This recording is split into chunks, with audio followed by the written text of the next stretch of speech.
Je voudrais du soleil vert, des dentelles et des théières, des photos de bord de mer, dans mon jardin d'hiver. Je voudrais de la lumière, comme en Nouvelle-Angleterre. Je veux changer d'atmosphère, dans mon jardin d'hiver. Ma robe à fleurs, sous la pluie de novembre, tes mains qui courent, je n'en peux plus de t'attendre. Les années passent, qu'il est loin, là je tombe. Nul ne peut nous entendre. Je voudrais du Fred Astaire, revoir un latte. 48 Republicans were entitled to attend. He lied, didn't he? Did he? He did not lie. This is what he was referring to. As you know, that in the skiff, in the bottom of the basement of the Capitol, Adam Schiff held hearings in which the president was not allowed to attend or have counsel present or cross-examine the witnesses. Now, that is the truth, isn't it? No,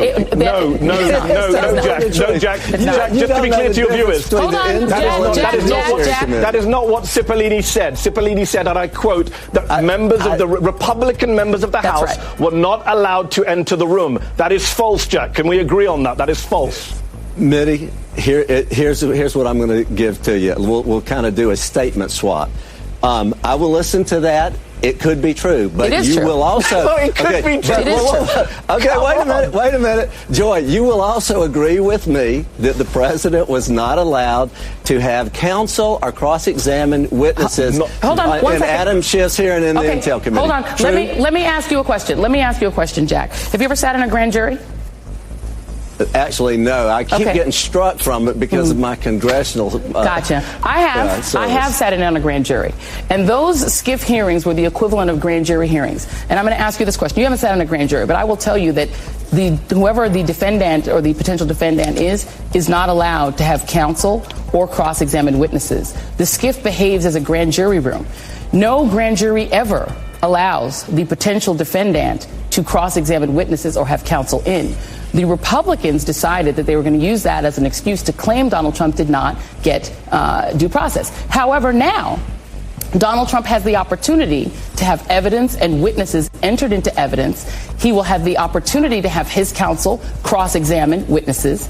Do you then agree that now that we're in the point of a trial, that was the grand jury portion of these proceedings? Well, this is now the trial. So given that you think it's very important for the president to cross-examine witnesses, do you then agree that there should be witnesses called for the president's counsel to cross-examine? I think if we're going to stick with the Clinton and the Nixon impeachment, where the presidents were allowed to have counsel and cross-examine witnesses in the House, then that's what should have took place. In the Senate. Okay, I know, but I want. Joy, there's so much to it. I'm trying to get there. I promise you, I will get there. But Nixon and Clinton were both allowed to cross-examine witnesses in the House. Schiff and Nadler denied Trump that ability. Now that it is false. In the Senate, you must stop saying things that are false, Jack. Now that it is in the Senate. Hold on a second. Wait. Pause. Let Mehdi back in because if what you just said is false, and I want to ask my producers to also round that up. I want the producer. I will tell you why it's false. Hold on. This is all about the Intel Committee. Jack. We are no longer in the House hearings. The grand jury portion is over. Donald Trump has been indicted. That's what impeachment is. Right. We are now in the Senate. But I want to let Mehdi answer the question if he has the information. Mehdi, please. I do have the information because Jack is very carefully, to be fair to Jack, is referring to the House Intelligence Committee hearings. That's not what Trump's lawyers referred to in the Senate. Jack can argue that all he wants, and you've made a very valid counterpoint about grand juries. Jay Sekulow, Trump's lawyer, on the opening day referred to the House Judiciary Committee, Gerald Nadler's committee, which met in public. We all watched it with those law professors who invited the president to be part of that, to be there, to listen to witnesses, to offer interventions. Jay Sekulow referred to the House Judiciary Committee and said the president was not allowed to be there. That is a falsehood. Again, I can ask Jack. Jack, can we agree that is false? Let's see if my producers have that soundbite. Do you have that soundbite, guys? Okay, let's play it. In every other impeachment proceeding, the president has been given a minimal due process. Nothing here. Not even Mr. Schiff's Republican colleagues were allowed into the SCIF. Okay, that was the one about the Republican colleagues not allowed in the SCIF. That's actually not true. 48 of them were in there. And Mitty, you aren't agreeing with me. They were in there. Now you've seen that clip, Jack. They were Jack, right, now you've seen that clip, do you agree it's not could be true, it is true that that's a lie? You agree that Pat Cipollini's lying there? Well, you've just watched the clip. Mitty, do you agree that I'm right and you're wrong? That's the question. What, no. Pat Cipollini just said, I will answer your question. I've asked you one question since the beginning of this discussion. Do you agree that Pat Cipollini just lied there on tape? It's too bad you're not the interviewer. You would enjoy that, but you're not the interviewer. But here, you said you would answer my question earlier. Did Pat Cipollini lie on tape? Here's the issue. We just watched him lie on tape. It's the Judiciary Committee. Mitty. That's not what he said. Okay, let's stop here, because Jack, you're obviously not willing to answer the question that Mitty has asked you, because we just played the clip that shows you're wrong.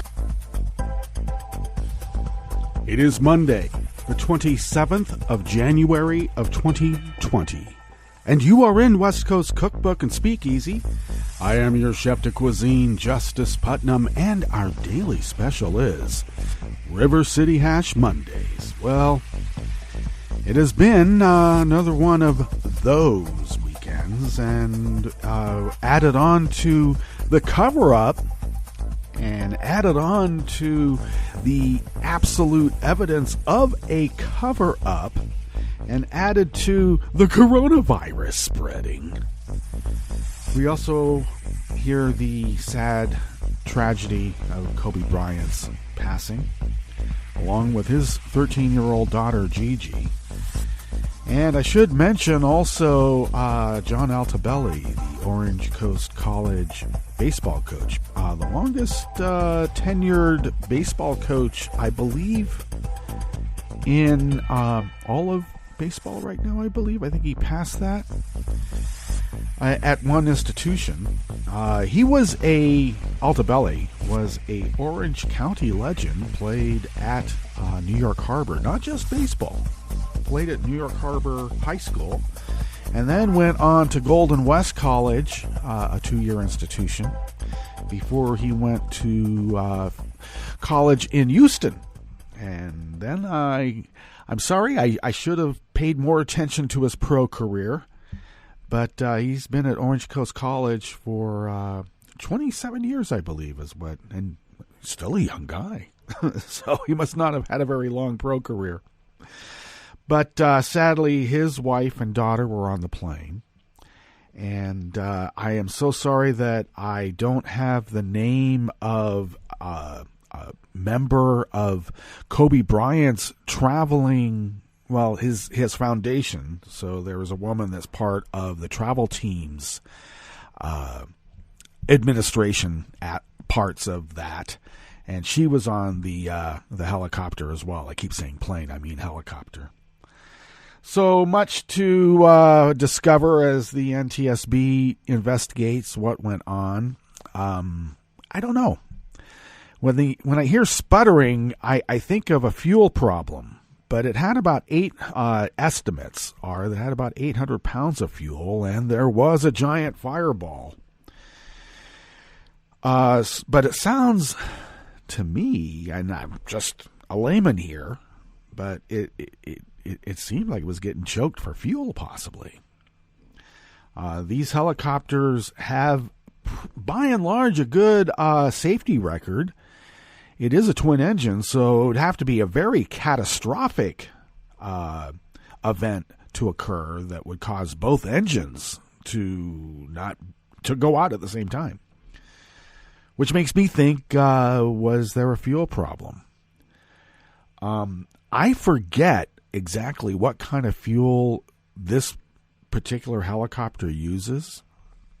But let me tell you a little something about how they refine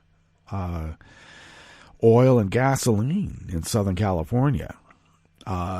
because the product is so emulsified with water when it comes out of the ground, they have to separate the oil, gas, or oil, petrol from the water that's mixed in with the molecules, and they use a silicate to do that. Now, silicate is a glass. It's heavier than the water, and it pushes it to the bottom of the tank, and you bleed off the tank, and you get a fairly good product that you send down the line, and then it gets refined further, and then they knock out more water molecules as each refining process goes on. Now, back in the day when everybody had fuel filters, and of course, I got to tell you, fuel injection can get gummed up by silicates also, but fuel filters in Southern California were getting clogged, and people couldn't figure out why. Well, I worked in the industry, and I was knocking out all this water from this product coming up out of the ground, and silicate is a glass. And we were having the same problem with our vehicles in the little refinery there, because we filled up with gasoline right there from a pump. That was what we were allowed to do. Well, it was company vehicles, of course. So, is a silicate still an issue with gumming up fuel lines and injectors? Now, it could just be kerosene that they're using as jet fuel. I just don't know. But very sad story. Of course, we all know that there were credible rape allegations brought against Kobe, and he did apologize. We can surmise what pressure went on. Well, we don't have to surmise because the victim was, her character was assassinated by Kobe's team. But when it was all said and done, the victim withdrew her complaint, and Kobe read a public apology. Now, what he did afterwards, I suppose, I'm not one to say, oh, well, that mitigates the bad. But it seems to me that since he had daughters, his life changed around a bit. And his whole foundation was predicated upon advancing women's athletics. So, I don't know about redemption. I do know that Kobe Bryant was inexorably linked with Los Angeles. It's not often that a sports figure stays with one team for 5 years, let alone 20. And he was admittedly a great talent, one of the best basketball players to ever play. And at 41, that's the same age that my son tragically passed as well last year. So he was just a kid in my mind, even though he's a full-grown man with daughters of his own. So we'll find out more about that as that goes on. Now, the coronavirus, I've been a bit hesitant about reporting or speaking very much about the coronavirus because I'm not too sure if it's being manipulated to, be an authoritarian and clamp down on people. But I'll take Greg Dworkin's assessment. And, we need to stop this and quarantining. I don't know if, the heavy-handedness of the China practice is good, but it might be effective. And you usually see these behaviors of extremes when they know they've really done something wrong. So something's going on there. And I should also remind you, guess what? All of our pork gets sent over there now to get processed, and it gets sent back here. That has nothing to do with coronavirus as far as I know. But trichinosis is trichinosis, wherever you are in the world, indeed. Okay, Bolton. They're all mad that Bolton's book is getting leaked, including Bolton, because he was holding back all that stuff. He was willing to sell out America to Vlad so he could sell a bunch of books. I'm reminded of Khrushchev. This is a big paraphrase, but, Khrushchev said that when he comes to America to grind the capitalist under the heel of his iron boot, the capitalist would sell him the rope that Khrushchev would hang the capitalists with first, because you hang them first, then grind them under the heel of your iron boot. It's not just hanging, it's not just grinding. You got to have both. From the old Soviet model, at least that rhetoric. So, Bolton is willing to basically sell the rope that he's going to get hanged with. He wanted a few more dollars from that book. Jeez. Okay. Well, on the other hand, I suppose Hitler's rise to power could have been stopped if some of those journalists back in the day had actually divulged what they knew. I don't think that's how it worked. But John Bolton, I'm not putting any stock in John Bolton. I don't trust him. And I got to say, I keep hearing this stuff. Well, a lot of Maddow listeners are looking at Lev Parnas as being like the savior of all. I would say that we take Lev Parnas with a grain of salt. But mobsters sometimes have some info. Look at Sonny Bolgravano. Jeez.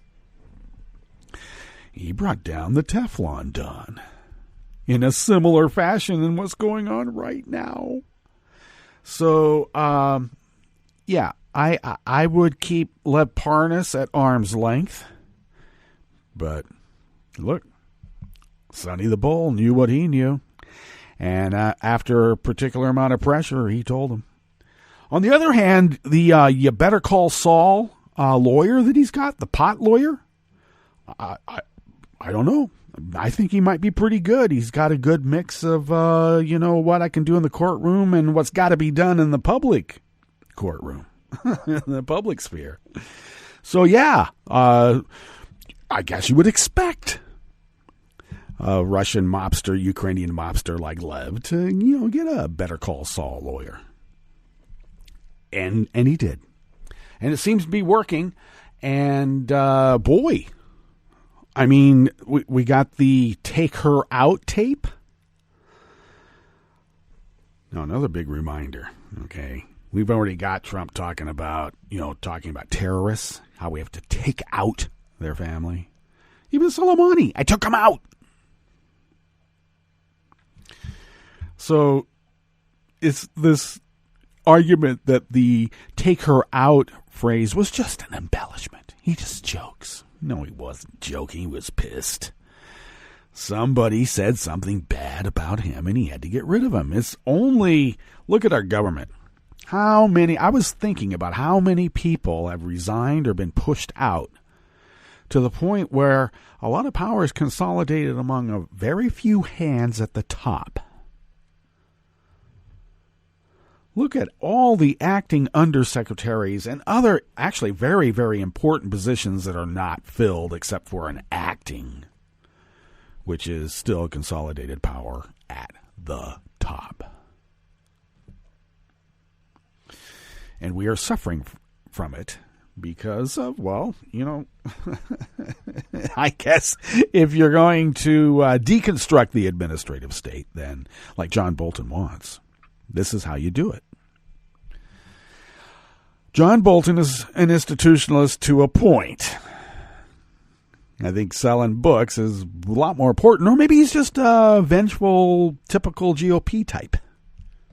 Somebody stepped on his toes, and now he's going to kick him in the balls. That's what they do.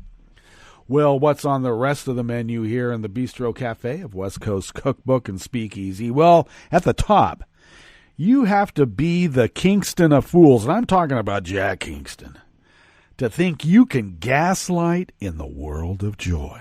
See what I did there? See? On the rest of the menu, the Trump administration is working hard to allow domestic abusers, felons, and terrorists access to untraceable, undetectable 3D printed guns. And I suppose the question is, why? Why? A California bill would force utilities to reimburse customers for blackouts. Yeah, well, it's about time. Too bad that company went bankrupt, conveniently. And the American Library Association awarded the Andrew Carnegie Medal for Valeria Luiselli's novel Lost Children Archive and Adam Higginbotham's nonfiction work, Midnight in Chernobyl. After the break, we move to the chef's table where, defying a top cleric, thousands of anti-government protesters took to the streets of the Iraqi capital and southern provinces as 5 Katyusha rockets blasted a riverbank near the U.S. Embassy in Baghdad. And with anti-Semitism on the rise, Holocaust survivors commemorated the 75th anniversary of the liberation of Auschwitz. All that and more on West Coast Cookbook and Speakeasy. Bon appetit.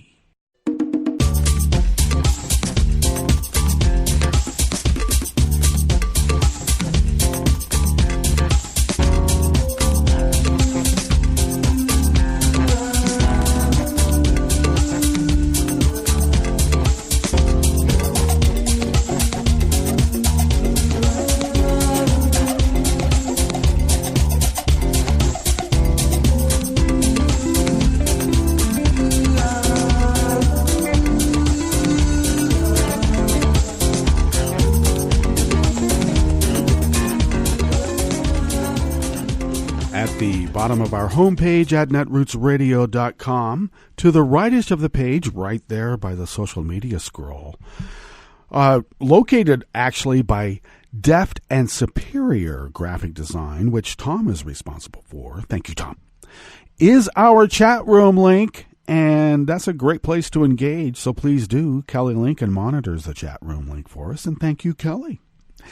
If you would then take a look across the page from the chat room link, and that happens to be at the bottom of our homepage at netrootsradio.com, you will then hopefully notice the link to our Patreon page, and that's where you can help us amass the funds needed to pay not only monthly bills, like fixed costs, but those variable costs as well, like newish machinery, which we have been collecting funds for, and we need to buy pretty soon, and we've been doing little bits here and there.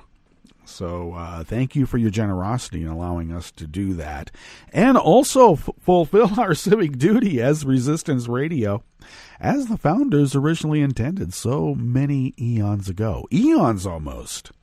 Yeah, this impeachment trial is showing me that the concept of originalism, throw that one out the window, eh? Back to the matter at hand. If you would like to follow Netroots Radio on Twitter, you can do so at Netroots Radio. Tom takes care of that, and we thank Tom for doing that also. I, of course, take care of at Justice Putnam, and you can follow me there. And probably a good place to do that because I post the show notes and links diary on Daily Co's about 10 minutes before showtime, and then get that linked up on Twitter and other social media platforms. Like, how about the Twitter platform itself at our show's Twitter account at Cookbook West. You can get the links in show diary there. And please do pick up podcasts by way of Spreaker, Stitcher, TuneIn, iHeart, YouTube, iTunes. Yeah, don't forget about iTunes. That might be Apple Podcasts for all I know. And really wherever podcasts can be found. All right, let's get into this first offering here in the Bistro Cafe of West Coast Cookbook and Speakeasy River City Hash Mondays. And it comes our way by anonymous worker bees out of the Associated Press. Attorneys general in 20 states and the District of Columbia filed a lawsuit challenging a federal regulation that could allow blueprints for making guns on 3D printers to be posted on the internet. New York Attorney General Tish James, who helped lead the coalition of state attorneys general, argued that posting the blueprints would allow anyone to go online and use the downloadable files to create unregistered, untraceable assault-style weapons that could be difficult to detect. The lawsuit, joined by California, Washington, and 17 other states, was filed in U.S. District Court in Seattle. It is likely to reignite a fierce debate over the use of 3D printed firearms because every wife beater wants to have an undetectable device in which to kill their spouses when need be. Now, one might argue, the firing pin still has to be metal, so how non-detectable is it? Well, I suppose you could remove the firing pin at some point, I guess, to make it undetectable. And so there's still a bit of technology that has to continue to be advanced, with quotation marks around advanced, in which to develop a firing pin that you can actually make on a 3D printer, and it would last, But I don't know. Maybe you need the gun for, one use. It's like a disposable gun. Gee, I guess we want those. Like a burner gun. Like a burner phone, you got a burner gun. Well, I guess any type of regulation or restraint upon the use of any weapon that kills a human being just can't be done in America because terrorists, wife beaters, they have a constitutional right to own a gun. I guess that's where the argument is about not, that we have to have 3D printed guns that are undetectable because our government might come and take them from us, so we have to keep them from finding them. What? Now, I know that you can go on the internet and figure out how to make any type of bomb. And people do. But is it right that I don't know. I don't think people should have access to that, to be honest with you. Can people get on? Maybe they can. Can they get online and figure out how to build a nuke device? I thought there might be some, difficulty in being able to amass all the different tidbits of knowledge that you would need to be able to do that. But I don't know. Maybe you can just go online and figure out how to build a nuke device in your basement.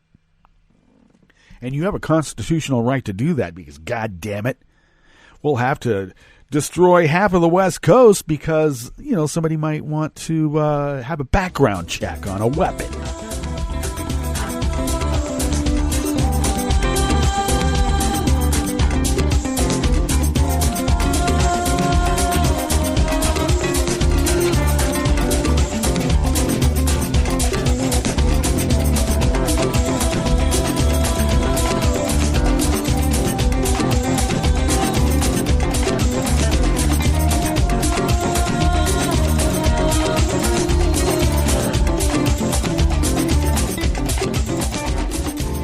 Ever more anonymous worker bees at the Associated Press bring us this next offering here in the Bistro Cafe of West Coast Cookbook and Speakeasy River City Hash Mondays. Californians left in the dark by electric companies that shut off their power to prevent wildfires could get paid for things such as lost wages or spoiled food under a bill that advanced in the state legislature. In the state plagued by catastrophic blazes, started by strong winds knocking down power lines, large investor-owned utilities have been aggressively shutting off power for millions of customers ahead of windstorms. Rather than bury them like they were supposed to and like they were charging people extra for 20, 25, 30 years, they charged people extra. And what did they do? They just paid themselves. Utility companies cite public safety for the practice, but also do it to protect their bottom line. Pacific Gas and Electric, otherwise known as PG&E, the nation's largest electric utility, filed for bankruptcy last year after facing an estimated $50 billion in damages from several Northern California wildfires that were linked to its equipment, including one blaze in 2018 that killed 85 people and destroyed 19,000 buildings. PG&E shut off power for more than 2 million customers just this last October. The blackouts caused major disruptions throughout the region, closing schools and businesses and making it more difficult for people who rely on medical devices powered by electricity. State Senator Scott Wiener, a Democrat from San Francisco, says the liability issue acts as a financial incentive for electric companies to err on the side of large blackouts covering more people for longer periods of time. Wiener said he designed his bill to act as an incentive for utility companies to have smaller, more targeted blackouts. Well, I don't know. How about changing the infrastructure like they were supposed to do all those many decades ago? I don't know. I'm a romantic. The bill would require investor-owned utilities to reimburse customers and local governments for some costs associated with blackouts. It would require an electric company's shareholders, not its customers, because what PG&E would do is that whenever they'd have a judgment levied against them, they would raise the rates on their customers, well, the ones that survived whatever conflagration, or just how about a whole neighborhood blowing up from a gas leak in San Bruno? Yeah, I know, not 8, only just a dozen or so people died in that one, or less than a dozen. It would also ban electric companies from raising rates to cover the losses from a blackout. So they would charge their investors instead of the people that survived whatever tragedy that they caused. The California Public Utilities Commission would oversee the fund and decide how big it should be. The measure would also let the commission fine power companies up to $250,000 an hour. Let's put that in terms that maybe all of us can understand. $250,000 for every hour for every 50,000 customers impacted by a power shutoff if regulators determine the utility failed to act in a reasonable and prudent manner. Well, I don't know. How about charging us some fines for pocketing all that money that they increased in their rates to bury the power lines in the first place? But like I said, I'm just romantic.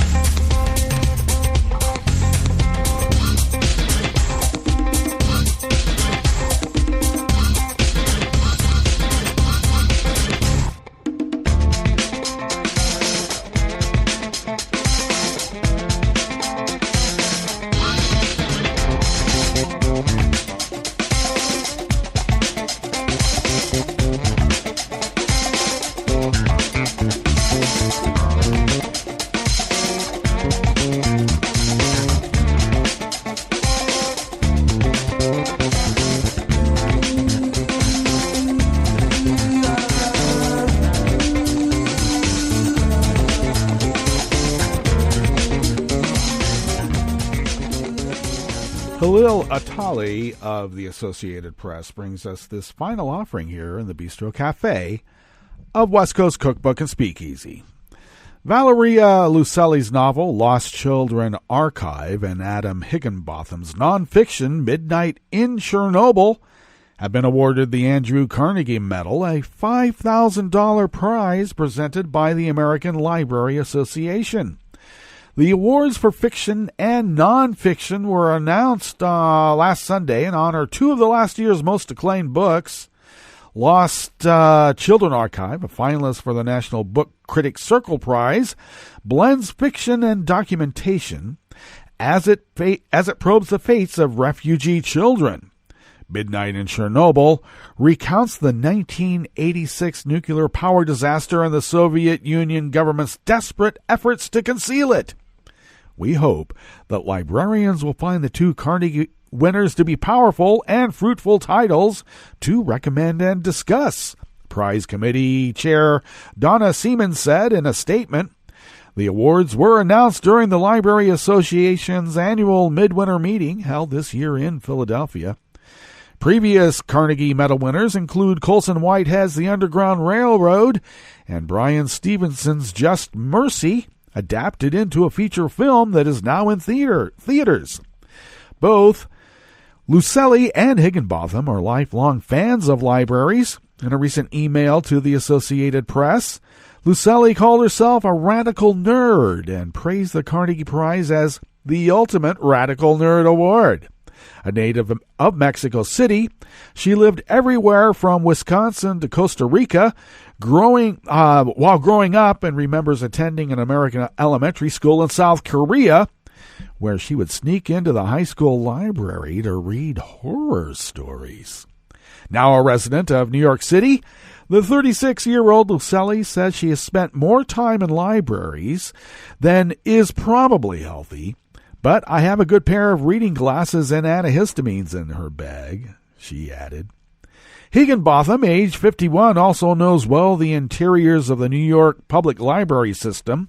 While working on Midnight in Chernobyl, the untold story of the world's greatest nuclear disaster, he was a visiting scholar at the system's main branch in Midtown Manhattan. Blessed with a quiet and beautiful place to work, he said, and access to the amazing research collections of libraries in the New York City system and beyond. Libraries helped inspire the British author's choice of careers and extend his literary knowledge into unexpected worlds.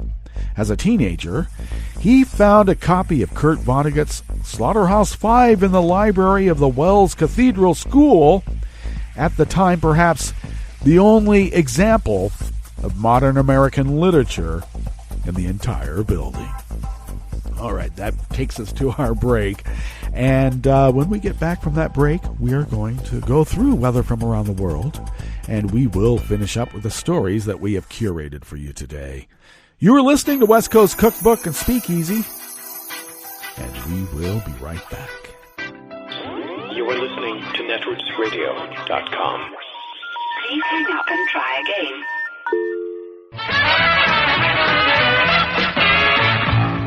From a point at sea to the circles of your mind, a new force is at work for planetary transformation. New radio for a new Earth.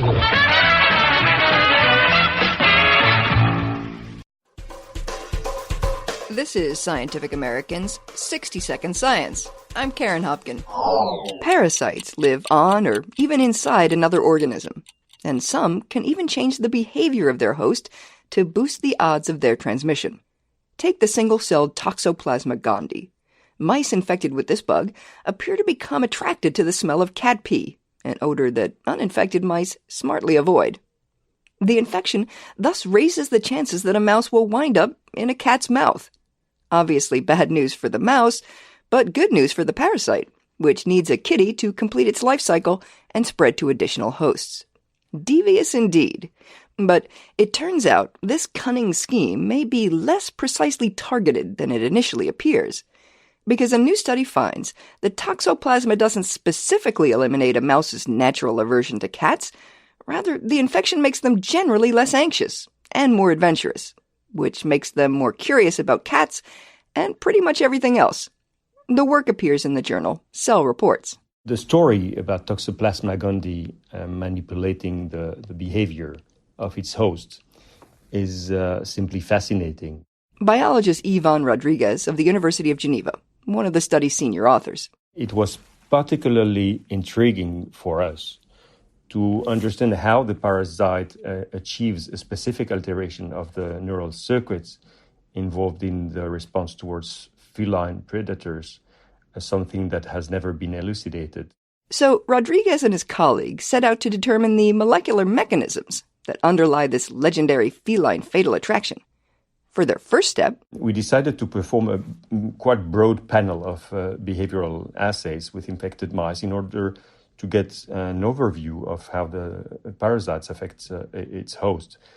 We quickly observed that infected mice were less anxious, were more explorative, and reacted quite differently than control mice when confronted with potential threats. For example, mice infected with toxoplasma were quicker to check out the far reaches of an elevated maze than their uninfected comrades. They interacted with the human investigator's hands and were unperturbed when an anesthetized rat was plonked into the middle of their cage, an event that caused uninfected mice to freeze in their tracks. The infected mice in this study did indeed show an attraction to the urine of bobcats, but they were even more interested in the scents of foxes and guinea pigs. Of course, whether or not infected mice are drawn specifically to the smell of cats, the parasite still gets what it wants, says Rodriguez. The end result is to favor the transmission of the infected rodent to the cat. As to the mechanism, it appears that the parasite triggers a general inflammation of the brain. One interesting finding is that we observed a correlation between the level of inflammation and the severity of behavioral alterations. Madlena Boya, a graduate student in the Rodriguez lab. She and Rodriguez will continue to explore how neuroinflammation sends mice to their almost certain doom. Does it render these mice blind to danger? Or endow them with the kind of curiosity that's usually associated with their feline foes? Thanks for listening. For Scientific American's 60-Second Science, I'm Karen Hopkin. Hi, I'm Tom Hartman, and since you're listening to netrootsradio.com, show your progressive side and go to the donate button on the bottom of the homepage. It's progressives like you who power Netroots Radio and keep the progressive message beaming everywhere 24 hours a day. Just go to our donate button at the bottom of netrootsradio.com. Thank you for keeping progressive radio at full power.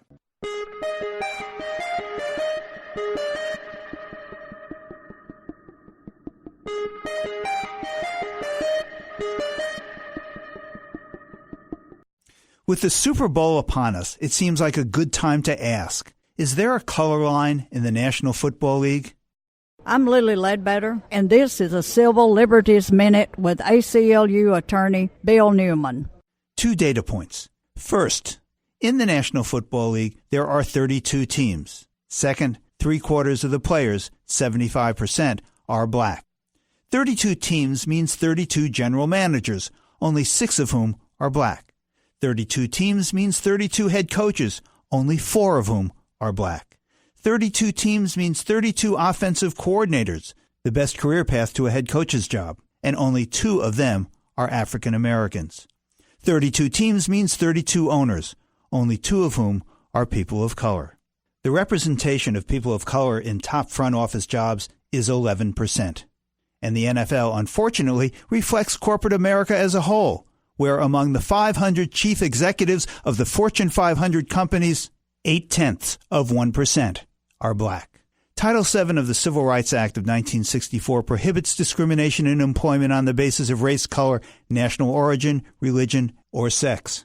But more than 55 years after its passage, the promise of Title VII too often remains illusory. The Civil Liberties Minute is made possible by the ACLU because freedom can't protect itself. I'm Rick Smith, and this is Labor History in 2. On this day in labor history, the year was 1950. The cost of a first-class stamp was 3 cents. And starting on this day, one of the options for first-class postage bore the image of U.S. labor leader Samuel Gompers. The British-born Gompers was a founder and longtime head of the American Federation of Labor. The Postal Service authorized 112 million copies of the Gompers stamp. He was not the only labor leader to be commemorated with a stamp. A. Philip Randolph, head of the first National Black Union, the Brotherhood of Sleeping Car Porters, was honored in 1989. 5 years later, George Meany, who led the AFL-CIO for nearly 2 decades, was featured. Cesar Chavez, the co-founder of the United Farm Workers, was pictured in 2003. In 2013, the U.S. Postal Service issued a series of stamps titled Made in America, Building a Nation. This set of stamps featured 12 historic black and white photos photos of men and women at work. One was of a welder working on the Empire State Building. Others featured a miner, a textile worker, and a railroad worker. The stamps included 11 images by Louis Hine, a famous photographer of working people. Secretary of Labor Tom Perez said, "Stamps are like a miniature American portrait gallery. They are an expression of our values and a connection to our past. That's why it's so fitting that this series depicts Americans at work. These iconic images tell a powerful story about American economic strength and prosperity. These men and women and millions like them really did build a nation." If you could pick one working class image to be featured on a stamp, what would you choose? A politician, a labor leader, or a nurse, construction worker, or postal worker? Labor History in 2 brought to you by the Illinois Labor History Society and The Rick Smith Show. For more information, go to laborhistoryin2.com. This is Solidarity News on Radio Labour. This is a Radio Labour report recorded on Monday, January 27th, 2020. I'm Mark Boulanger. Labour leaders are warning that sovereign debt levels around the world are dangerously high and that this may hit working people hard. To find out more about the crisis, I talked to Daniel Bertossa. Mr. Bertossa is the Assistant General Secretary of Public Services International. The PSI is the global union which represents public service unions at the world level. I asked Mr. Bertossa why sovereign debt levels are such a concern and how widespread the problem is. Well, Mark, the problem has always been widespread. Since 1970, on average, 8 countries per annum have suffered from a sovereign debt crisis. And when you take into account their neighbours and their trading partners, most workers in their lives will feel the consequences of a sovereign debt crisis. But recently, the overall debt levels have been rising, even from those background levels. And UN figures have shown that global debt stock has risen almost 14-fold from the 1980s, when it was just $14 trillion to almost $200 trillion in 2016. And so that's quite an incredible increase in the amount of debt that's floating around out there. And this is happening for a couple of reasons, but the main overarching reason is what we call, or what economists call, the creation of a rentier economy. And this is an economy where corporations are extracting wealth from the economy as opposed to actually creating it.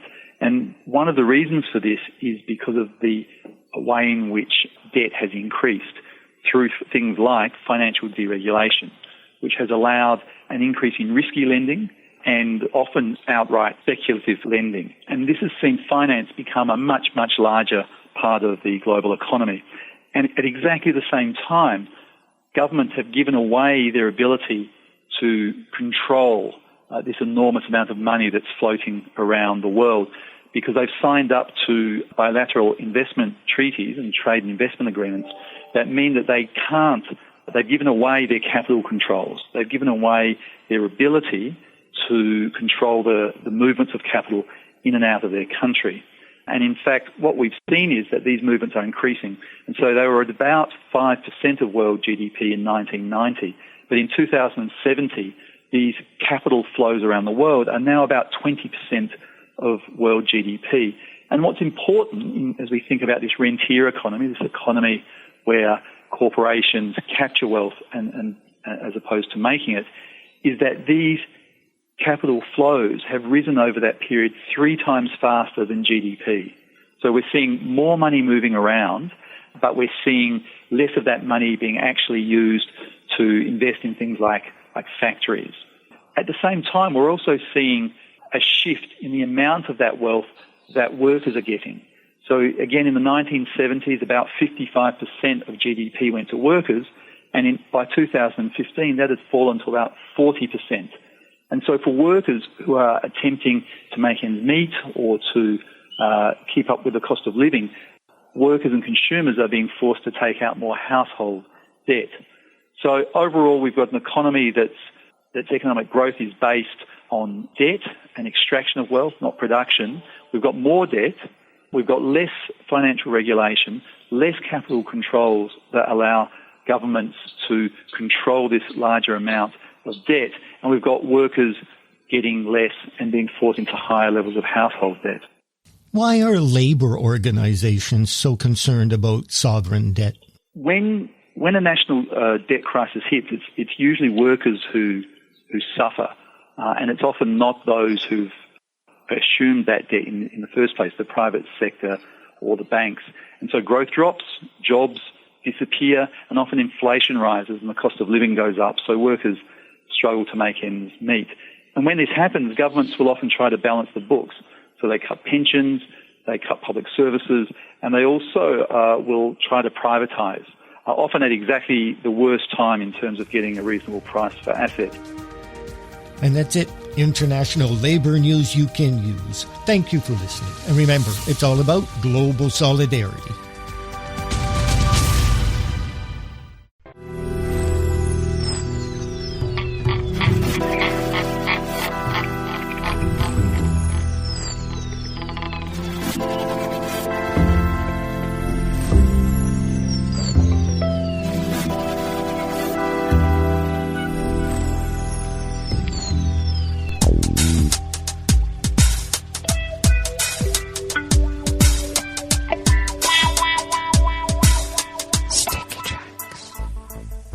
Thank you for accompanying us here to the Chef's Table at West Coast Cookbook and Speakeasy River City Hash Mondays. We always begin, weather from around the world, along the banks of the Rogue River and the Rogue River Valley of Southern Oregon, on the west coast of the continental United States of America, where it is currently 44 degrees Fahrenheit. Should be a tad cooler than we were yesterday. My God, we were up to 58 yesterday. When I say a tad cooler, we're expecting to have a high of around 48 today. We'll see if that really transpires. It might be just a tad warmer than that. We'll see. Overnight lows should be in the low 40s, and it looks like daytime highs, even tomorrow, will be in the mid to upper 40s. Rain showers all day, expecting a quarter-inch of rain for the next several days. Maybe a bit of drying out on Friday, though we will have mostly cloudy conditions, and that might drop some precipitation. And then over the weekend, more rain mixed in with snow on Sunday, Super Bowl Sunday. Well, here in Oregon, Southern Oregon, actually all of Oregon.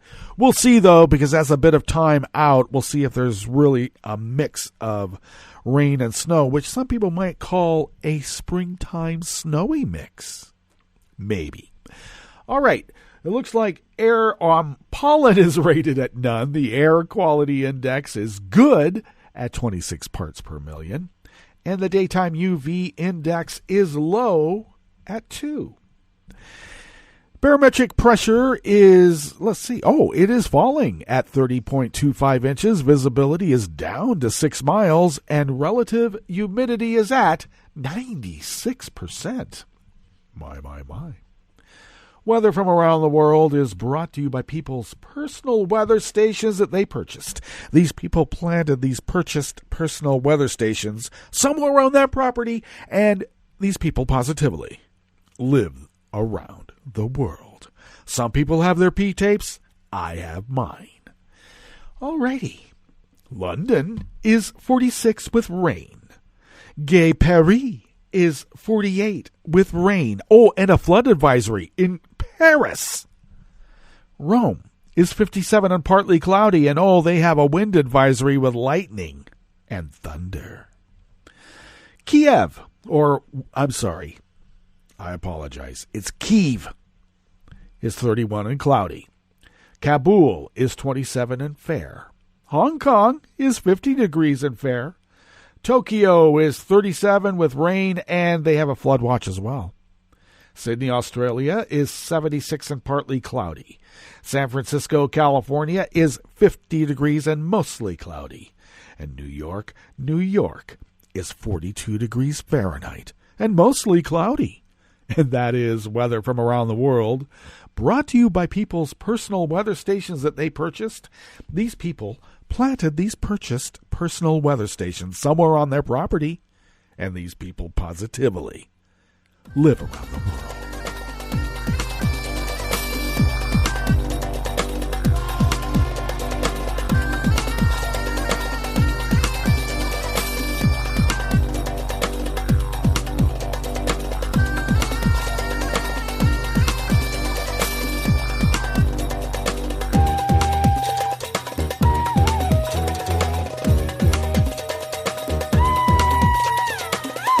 Samya Kulab of the Associated Press brings us this first amuse-bouche here at the chef's table at West Coast Cookbook and Speakeasy. River City Hash Mondays, don't forget that. One protester was killed by security forces after hundreds of anti-government protesters flooded the streets of Iraq's capital and southern provinces yesterday, Sunday, defying a powerful Iraqi religious leader who recently withdrew his support from the popular movement. Now, separately, 5 Katyusha rockets crashed into a riverbank near the U.S. Embassy in Baghdad's heavily fortified green zone without causing any injuries or serious damages, a statement from the U.S. Joint Operations Command said. So how much can you trust that?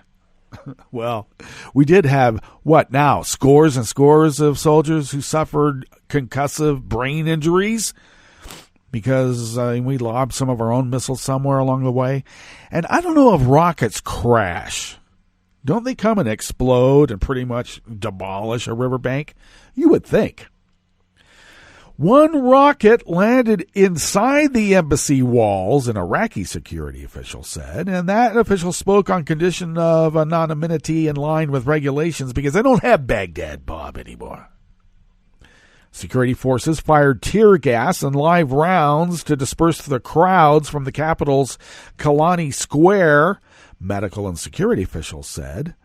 One protester was killed and 6 wounded after security forces fired live rounds in nearby Watba Square later in the evening because they're pretty much mad at Mahdi and his corrupt quid pro quo.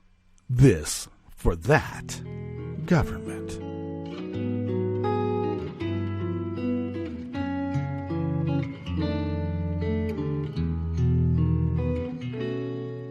Je te donne ce mon amour pour la vie entière, la promesse de me trouver à tes genoux.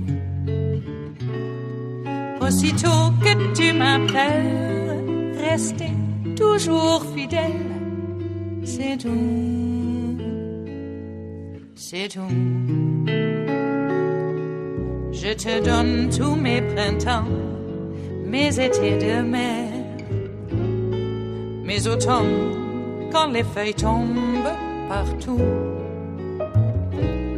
Si ce n'est pas une bonne affaire, je te donne tous mes hivers, c'est tout. Joanna Plushinka of Reuters brings us this final amuse-bouche here at the chef's table at West Coast Cookbook and Speakeasy. The presidents of Israel and Poland called on the world today for greater global efforts to combat anti-Semitism as the world marks 75 years since the liberation of the Auschwitz death camp, amid concerns over a resurgence of anti-Jewish prejudice. More than 1.1 million people, most of them Jews, perished in the camp's gas chambers or from starvation, cold, and disease. Polish President Andrzej Duda, who did not attend Israel's National Holocaust Memorial last Friday because he was not allowed to speak, thanked Rivlin for his presence at Auschwitz. This presence is a sign of remembrance. It is a visible sign of opposition to inhuman treatment, hatred against all forms of hate, especially racist hate, Duda told the same news conference. Set up by Nazi Germany and occupied Poland in 1940, at first to house Polish political prisoners, Auschwitz became the largest of the extermination centers where Hitler's plan to kill all Jews, known as the final solution, was put into practice. Let's not forget ever. All right, that brings us to the end of our broadcast period for the day. But you do know that Netroots Radio is going to broadcast on for all that impeachment news out there. So stay tuned, and we'll meet up tomorrow for Tarrytown Chowder Tuesdays, of course. So do stay tuned to Netroots Radio all day and all night for all the breaking news as it breaks. We'll meet up here tomorrow, right here, in West Coast Cookbook and Speakeasy. Bon appetit.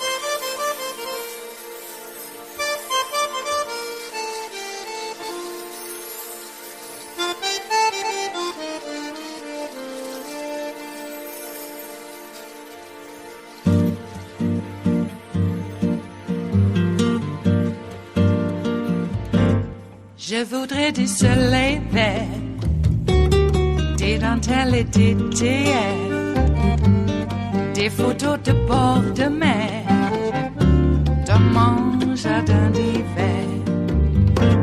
Je voudrais de la lumière, comme en Nouvelle-Angleterre. Je veux changer d'atmosphère, dans mon jardin d'hiver. Ma fleur sous la pluie de novembre, tes mains qui courent, je n'en peux plus de t'attendre. Les années passent, qu'il est loin, là je tombe. Nul ne peut nous entendre. Je voudrais du Fred Astaire, revoir un latte Goël. Je voudrais toujours te plaire, dans mon jardin d'hiver. Je veux déjeuner par terre, comme au long de golfe clair, t'embrasser les yeux ouverts, dans mon jardin d'hiver.